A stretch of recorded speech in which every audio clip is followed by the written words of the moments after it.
ఇప్పటి వరకు ఏర్పాటు చేయకపోవడము బాధాకరం. అందుకని ఇవన్నీ జరుగుతూ ఉన్నాయి. ఇప్పుడు పరమేశ్వరుణ్ణి మించిన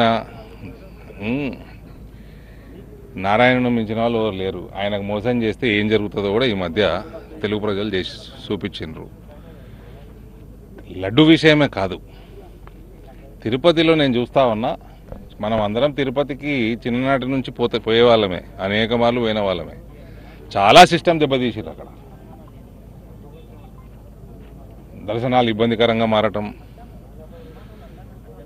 ప్రత్యేకంగా దూర ప్రాంతాల నుంచి వచ్చేవాళ్ళు, ఎవరైనా ఇన్ఫ్లుయెన్షియల్ సెగ్మెంట్ సొసైటీలో అటువంటి వాళ్ళకి దర్శనం కాకుండా చాలా ఇబ్బందికరమైన సిస్టమ్స్ అంతా చెడగొట్టిరు. మంచి సిస్టమ్స్ ఉండే ఆడ. ఇవన్నీ కూడా ఒక కాన్స్పిరసీలో భాగంగానే నేను భావిస్తా. It is not just about laddu. కాబట్టి దీని మీద థరో ఎంక్వైరీ కావాల్సిందిగా అందరూ డిమాండ్ చేస్తున్నారు. అది కావాల్సిందే కూడా. సబబ్ అది సిబిఐతో చేస్తారా, మరి ఏ రకంగా చేస్తారో కేంద్ర ప్రభుత్వం కూడా దీన్ని సీరియస్గా తీసుకొని మంచి ఎంక్వైరీ జరగాలి దీని మీద. ఇట్లాంటి ఇష్యూస్ని ఎట్లా చూస్తారు సార్? బీజేపీ ఎట్లా చూస్తారు? ఇది కాన్స్పిరసీ అండి. This is definitely vote bank పాలిటిక్స్లో భాగంగా ఒక కాన్స్పిరసీ.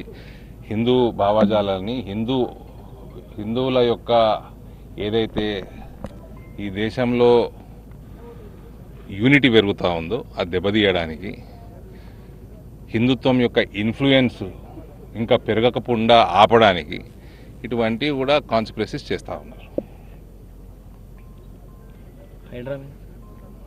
హైడ్రా గురించి నేను ఆల్రెడీ మీడియాతో మాట్లాడినా ఒకసారి. హైదరాబాద్ నుంచి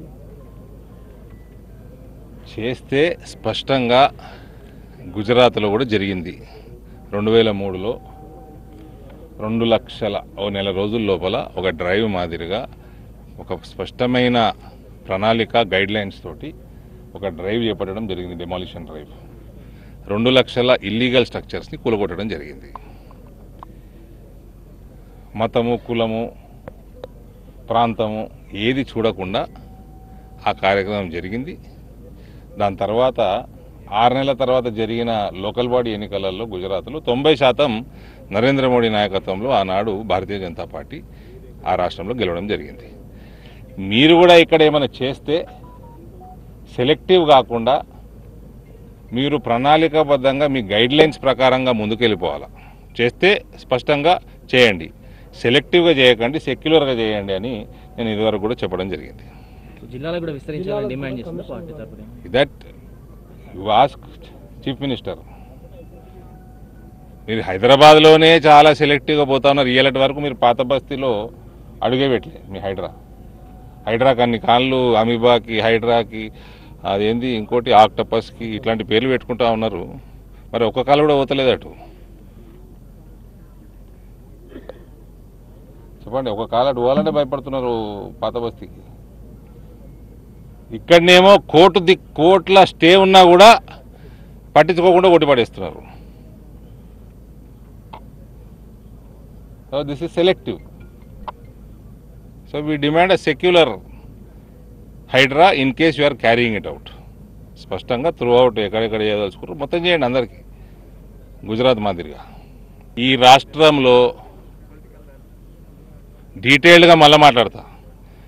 ఈ రాష్ట్రంలో కాంగ్రెస్, భారతీయ జనతా పార్టీ మధ్యలోనే ఉంటుంది. గుర్తుపెట్టుకోండి, అన్ని పార్టీల వాళ్ళు గుర్తుపెట్టుకోండి, including my party. Congress, BJP పార్టీలు నడిసే, రాజకీయాలు నడిసే రాష్ట్రం ఇది. కుక్క కూడా ఓటేయదు టీఆర్ఎస్ ప్రభుత్వానికి. వాళ్ళు చేసిన అఘాయిత్యాలు ఎన్నో కావు. ఇవాళ ఈ రాష్ట్ర ఆర్థిక పరిస్థితి ఇంత దిగజారిపోయి ఏదన్నా ఫండ్ తీసుకొచ్చి స్కీమ్ ఇంప్లిమెంట్ చేయాలన్నా దిక్కుమాల పైసలు లేని దిక్కుమాల పరిస్థితికి తీసుకొచ్చింది ఈ కేసీఆర్ పిల్లలు. కేసీఆర్ జమానా హోగయా. కేసీఆర్ ఏ మాట కా మాట 12-13 సంవత్సరాలు తెలంగాణ ఉద్యమం నడిపిండు.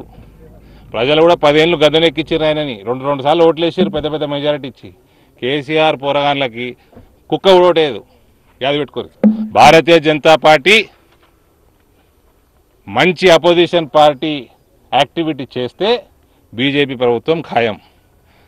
లేకపోతే కాంగ్రెసే ఆల్టర్నేటివ్ ఉంటుంది. టీఆర్ఎస్ మాత్రం nobody will vote for KTR or Kavitha.